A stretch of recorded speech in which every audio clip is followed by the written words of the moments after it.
Dear teachers, welcome to JSM English Learning. We are with Unit 6 of UGTRB and we are with the poem The Tiger and the Deer.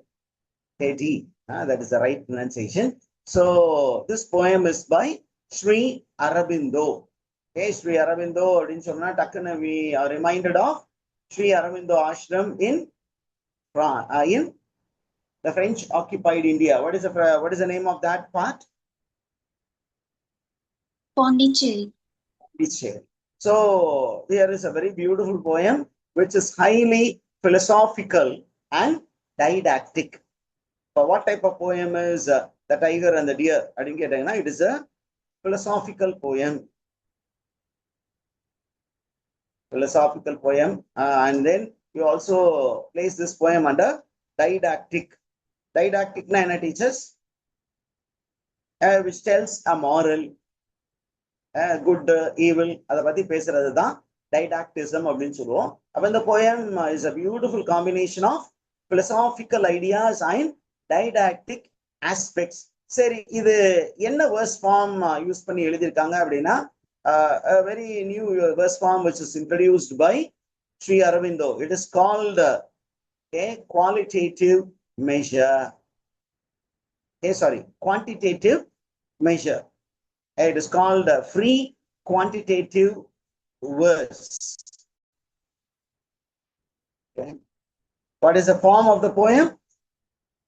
Free quantitative verse. நம்ம free verse சொல்றோம் இல்லையா, அந்த free verse Sir Aurobindo அவருடைய form is called free quantitative verse. இந்த idea கிளியரா இருக்கா teachers? இந்த ரெண்டு ideas.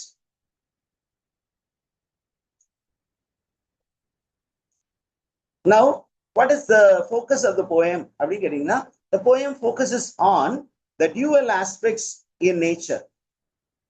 It focuses on dual aspects in nature. Nature there are two different aspects. Tiger and the deer. Tiger represents ferocity. Deer represents softness. இதே மாதிரி எங்கேயோ English லிட்ரேச்சர்ல கேட்ட மாதிரி இருக்கா? You have a similar approach by a very famous mystic and poet. பார்க்கலாம் யாரு correct answer சொல்றீங்கன்னு பார்க்கலாம்.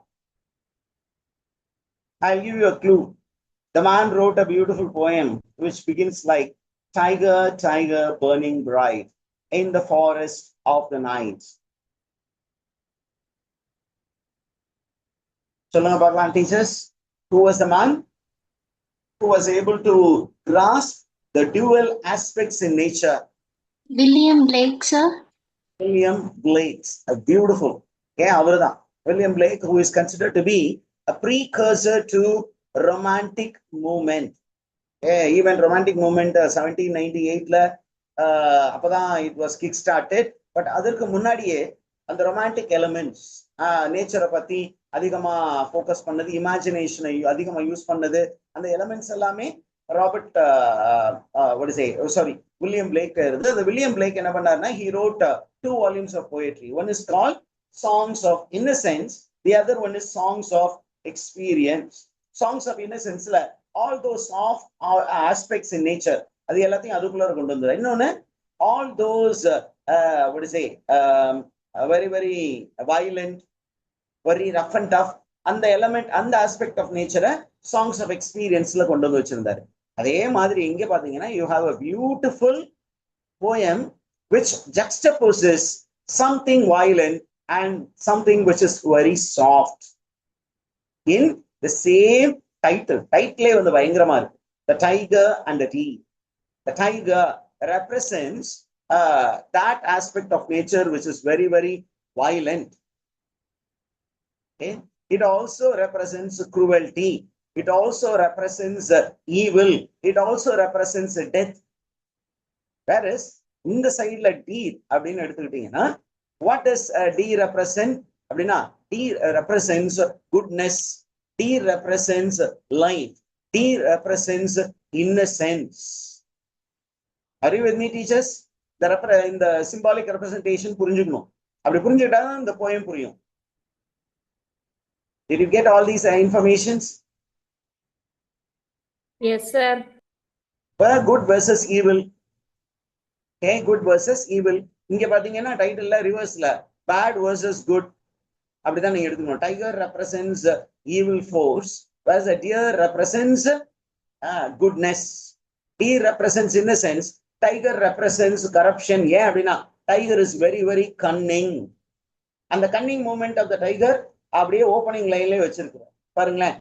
Brilliant. Brilliantனா extraordinary brilliant. What is extraordinary brilliant in the poem? Abhina, the tiger is extraordinarily brilliant. What is the tiger doing? Abhina, it is very cunningly planning to attack the deer. Hey, it is very, very cunning. The cunningness, it doesn't go with innocence. Innocence and cunningness, they are opposite qualities. A tiger is very, very cunning. Is the information clear, teachers?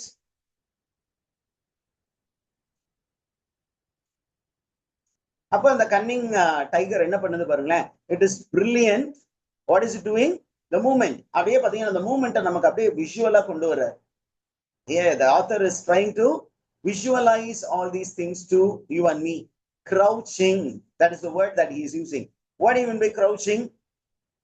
To bend one's leg so that you are very close to the ground. அப்படியே நல்லா bend பண்ணி ஒளிஞ்சுக்கிட்டு இருக்கு. And look in terms, it must be like this. It is planning. அந்த காலெல்லாம் வந்து என்ன பண்ணுது அப்படின்னா கொஞ்சம் முன்னாடி வைக்குது. I couldn't draw it here. Maybe put it like this. It is calculating the jump. அப்படியே முன்னாடி பதுங்கி அப்படியே ஒளிஞ்சுக்கிட்டு இருக்கு. It is crouching, slouching. What is the meaning of the word slouching, teachers? You may not take it from me. உங்களை surprise பண்றது காத்துட்டு இருக்காங்க. ஏன்னா நீங்க ரொம்ப நல்லா படிச்சிருப்பீங்க.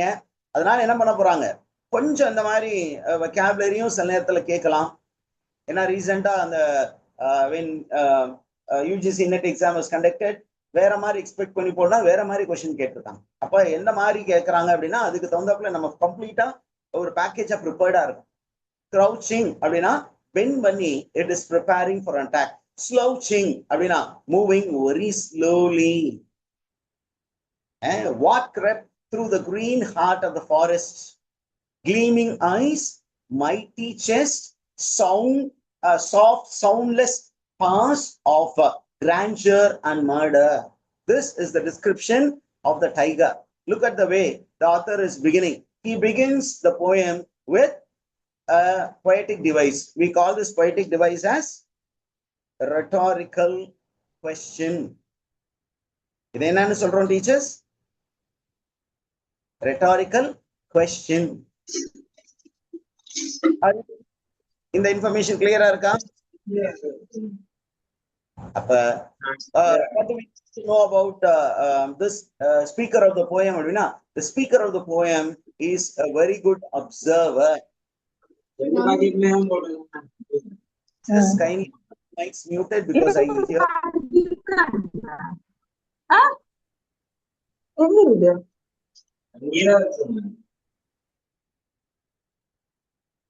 Okay, very good. The observer, the speaker of the poem, என்ன type of person?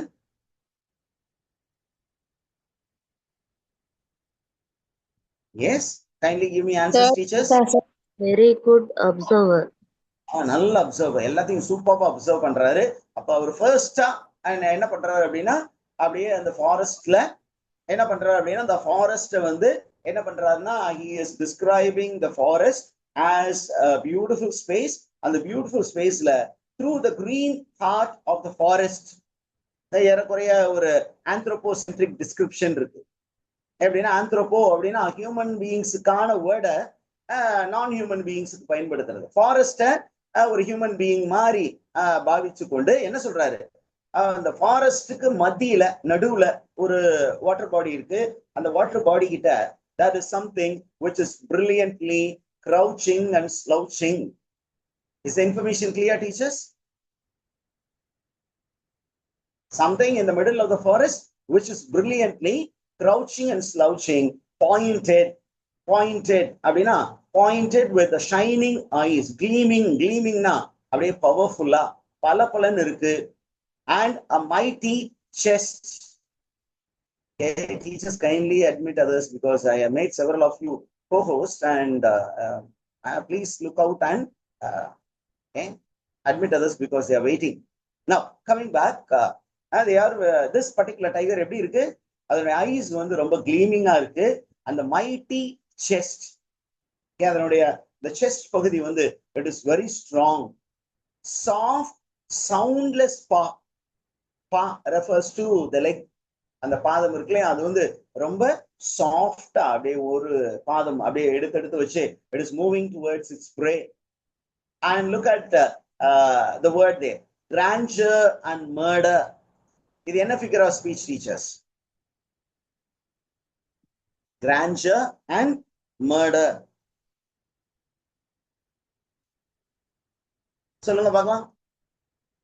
This is a test for you. What is grandeur and murder when it comes together in a poetic line? It is called, yes? Oxymoron, sir. Oxymoron. Okay, it is called oxymoron. And in certain texts, they have used the word antithesis also. But actually, இது வந்து oxymoron தான். முரண். ஏன் அத கிராண்டர்னு சொல்றாரு, கிராண்டர்னா something grand ஸ்பெக்டக்கிள்னு சொல்றாரு. அதே நேரத்துல it is actually murder plan. இந்த மர்டரை வந்து என்ன சொல்றாரு, மர்டர் பண்றதுக்கு அது தயாரா இருக்கு, ஆனாலும் பார்க்கும்போது ஒரு கிராண்ட் ஸ்பெக்டிக்கலா இருக்கு. This is the initial shocking beginning. I describe the description of a predator. ஒரு predator அப்படின்னா இன்னொன்னு கொல்ல போற ஒரு மிருகம். அந்த மிருகம் எப்படி தன்னை தயார்படுத்திக் கொள்கிறது, அந்த காட்டின் மைய பகுதியில அதை பார்க்கறதுக்கே ஒரு கண்கொள்ளா காட்சி. கொலை பண்ண போகுது, அந்த கொலையை வந்து இவர் என்ன சொல்றாரு, அது ஒரு கொலை, அதே நேரத்துல அது ஒரு கண்கொள்ளா காட்சி அப்படின்னு நமக்கு வந்து ஒரு மிக்ஸ்ட் இமோஷன்ஸ் இங்க கொடுக்குறாரு. Now we move on to the next few lines. The wind slipped through the leaves as if lest its voice and noise of its steps perturb the pitiless splendor, hardly daring to breathe. The wind slipped through the leaves. அப்படியே அந்த நேச்சரை நமக்கு அப்படியே கண்ணுக்குள்ளார வந்து auditory imagery கொண்டு வர்றாரு. என்ன imagery? ஏதோ விஷுவல் இமேஜரி கொடுத்தாரு. இப்ப அடுத்தது என்ன கொண்டு போறாரு? Auditory imagery, words that communicate sound. Wind slipped through the leaves. எப்படி போகுதா அந்த காத்து, கொஞ்சம் கூட இந்த டைகரை disturb பண்ணிடக்கூடாதுன்னு it is going very softly through the leaves as if afraid. As if அப்படின்னு வந்துருச்சுனாவே இது வந்து ஒரு condition. As if afraid lest its voice and noise of its steps perturb the pitiless splendor, hardly daring to breathe. அந்த டைகருடைய calculation எப்படி அப்படின்னா, அந்த பிரெத்தை control பண்ணி completely it is focused on its prey. What is the prey? The predator வந்து tiger. What is the prey here? These. Okay. These, Very good teachers. Predator and the prey. அப்ப அந்த predator வந்து prepare ஆகுது. எப்படி இதை வந்து தாக்கலாம் அப்படின்னு ready ஆகிட்டு இருக்கு, அதை அப்படியே டிஸ்கிரைப் பண்றாரு. But great beast crouched and crept. Okay, the great beast here refers to, what is the great beast here? Tiger. Line பார்த்துட்டு போயிட்டோம், உங்களுக்கு கொஞ்சம் easy. It is the tiger. What is it doing? It is slowly crouching and creeping. Creeping-na நெக்லிக்கல் அப்படின்னு நவுறது. Creeping, crept and crept. பாருங்க இங்க repetition வருது. Crept and crept. Repetition for emphasis. Okay, what is it called, teachers? Repetition for the sake of emphasis. Note பண்ணி வச்சுக்கோங்க.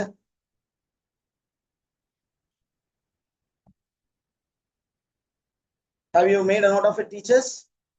சில நேரங்கள்ல material இருக்கே அப்படின்னு யோசிச்சிடாதீங்க. சில நேரத்துல more than the material, what is given by the teacher is more important.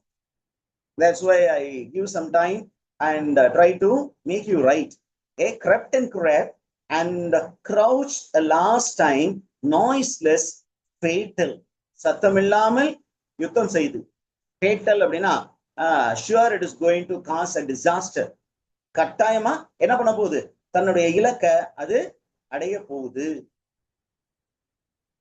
அது யாரு சார் நோக்கி இவ்வளவு தூரம் கால்குலேட் பண்ணுது அப்படின்னா இங்க இருக்கு பாருங்க. அப்படியே பிளான் பண்ணி ஃபைனலா ஏதோ ஒன்றின் மீது பாய்கிறது. leaped on the beautiful deer as it drank unsuspecting at the great pool in the forest coolness and shadow. அங்க பாத்தீங்கன்னா ஒரு சின்னதா ஒரு வாட்டர் பாடி இருந்தது. அந்த வாட்டர் பாடியில இந்த டைகருடைய வரவை எதிர்பார்க்காமல் அங்க வந்து ஒரு வைல்டு டியர், ஒரு காட்டுமான், அந்த அழகான ஒரு வைல்டு டியர் என்ன பண்ணுது? இந்த டைகர் வரும் அப்படின்னா அதுக்கு தெரியாது. ஏன்னா அது ரொம்ப இன்னசென்டான பீயிங். அது என்ன பண்ணிட்டு இருக்கு? தண்ணீரை போய் குடிக்கலாம்னு குடிச்சுக்கிட்டு இருக்கு. அப்ப வேகமா இது என்ன பண்ணுது? அது மேல பாயுது. அந்த deer is unsuspecting. What was unsuspecting? இப்படிதான் கொஸ்டின் கேட்பாங்க. What was unsuspecting? The deer was unsuspecting. It pool in the forest coldness and shadow, and it fell on, torn, died, remembering its mate left soul in the deep woodland. அந்த டீருடைய நிலைமையை பாருங்களேன். எதுவுமே அதை எதிர்பார்க்கல. தண்ணி குடிச்சிட்டு தன்னுடைய இணையை தேடி போயிடலாம். இணை வந்து அங்க வெயிட்டிங், பார்ட்னர் இஸ் வெயிட்டிங். நமக்கு மேலா ஃபீமேலா அப்படின்லாம் சொல்லல. பட் ஒரு டியர் வந்திருக்கு, இங்க தண்ணி குடிச்சிட்டு அது அங்க போயிட்டா அதனுடைய மேட் வந்து இங்க தண்ணி குடிக்க வரும். அப்ப அதுக்கு நினைப்பு எல்லாமே என்னது? ரொம்ப சின்னதான ஒரு உலகம். தான் தனது இணை, மேபி குட்டிகள் இருக்கலாம், மான் குட்டிகள் அங்க இருக்கலாம். அப்ப அங்க அதனுடைய பாதுகாப்புல, அந்த இணையுடைய பாதுகாப்புல விட்டுட்டு இங்க வந்திருக்கலாம். இப்ப இது என்ன பண்ணுது அப்படின்னா தண்ணி குடிச்சுக்கிட்டு இருந்துச்சு. எதிர்பாராத இது எதிர்பார்க்கல. ஆனா அந்த டைகர் என்ன பண்ணுச்சு? It left and tore this deer into pieces. சாகும் தருவாயில் what did the deer do? It died remembering its mate. Mate அப்படின்னா partner. Partner என்ன பண்ணுது? It is there in the deep woodland. Okay, now the author is commenting. What happened to the deer? It is destroyed. The mild, harmless beauty. What is described as the mild, harmless beauty? Deer, sir. Beautiful. This mild, harmless beauty was killed by the strong, cruel beauty. This is called juxtaposition. ஒரே லைன்ல பாத்தீங்கன்னா ரெண்டு விதமான, ஒரு positive ஒரு negative, ரெண்டையும் பக்கத்துல வைக்கும்போது we know that nature is a combination of these two elements, mild, harmless beauty and strong, cruel beauty. இந்த ரெண்டையும் கலந்ததுதான் நேச்சர். அப்ப ரெண்டையுமே பக்கத்துல வரும்போது we are tempted to think what is nature actually. Nature has both these elements அப்படின்னு நமக்கு ஒரு ideology இங்க கொடுக்குறாரு.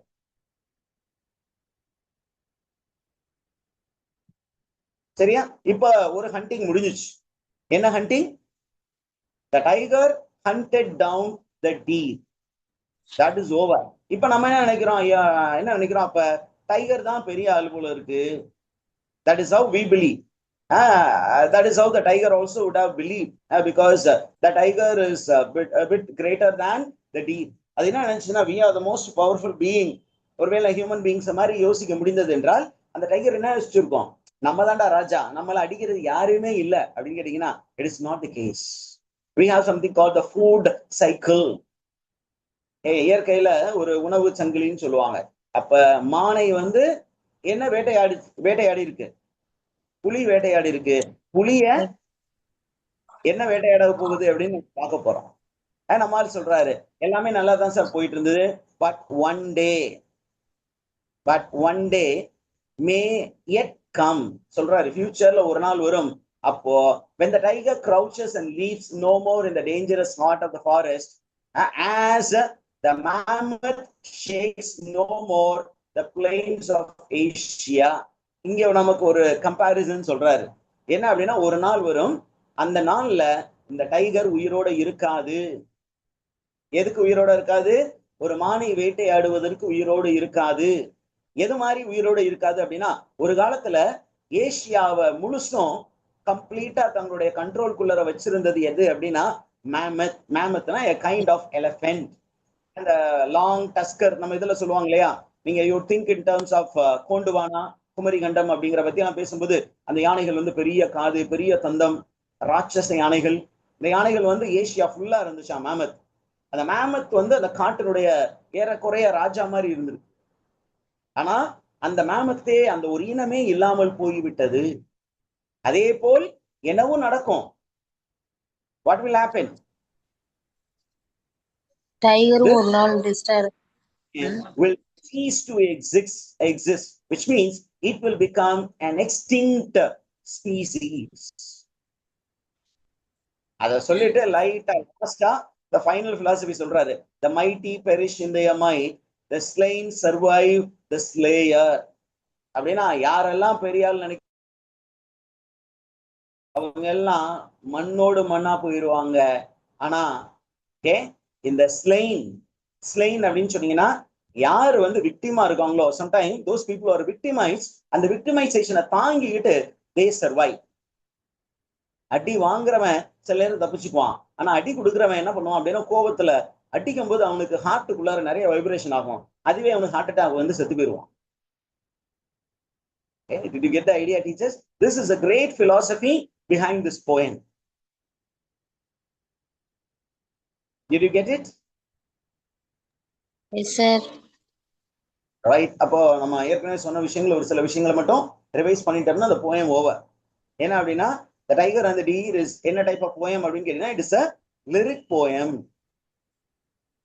It has strong philosophical undertone. Philosophical ideas நிறைய இருக்கு. ஜென்ரலா மொத்தம் எத்தனை லைன் அப்படின்னு கேட்டீங்கன்னா, it has only 11 lines with a final rhymed couplet. இது என்ன மீட்டர் யூஸ் பண்ணி இருக்கிறாரு இந்த போயத்துல? Free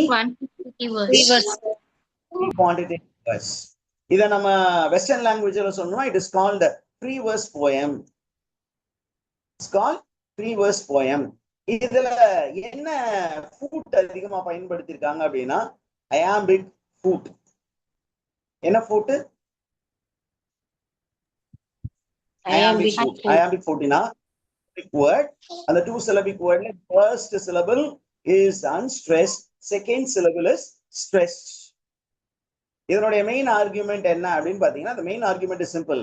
The mighty will perish one day, but the gentle people will survive. mighty ஒரு காலத்துல எல்லாம் வரலாற்றுல பெரிய பெரிய சாம்ராஜ்யங்கள் எல்லாம் சாய்ந்து போயின. ஆனா எது வந்து அடியெல்லாம் தாங்கிக்கிட்டு இருந்ததோ அந்த சாம்ராஜ்யம் வந்து, அந்த ஒரு மக்களினம் வந்து இன்னமும் எக்ஸிஸ்ட் ஆகிட்டு இருக்காங்க. For example the Greek people, think in terms of Dravidian people. நம்ம திராவிட வரலாறு எங்க இருக்கு அப்படின்னு கேட்டீங்கன்னா, நார்த் இந்தியாவில இருந்து விரட்டி அடிக்கப்பட்ட ஒரு மக்களினம். விரட்டி அடித்து நம்ம எவ்வளவோ தூரம் கடந்து அங்க இருந்து பாத்தீங்கன்னா தக்கான பீடபூமியை தாண்டி இங்க கீழே வந்து we have thrived here for several thousands of years. This is nature. நேச்சர்ல அடிக்கிறவனும் இருப்பான், அடி வாங்குறவனும் இருப்பான். ஆனா அடி வாங்குறவன் சில நேரத்துல தப்பிச்சுக்குவான், அடிக்கிறவனுக்கு நிறைய ப்ராப்ளம் இருக்கும். That is the idea that is described by Sri Aurobindo. So the poem ends with a paradoxical note. The other figure of speech எல்லாமே நம்ம டிஸ்கிரைப் பண்ணிட்டேன். ஏதாவது உங்களுக்கு டவுட் இருக்கா இதுல? No sir. Simple one, right?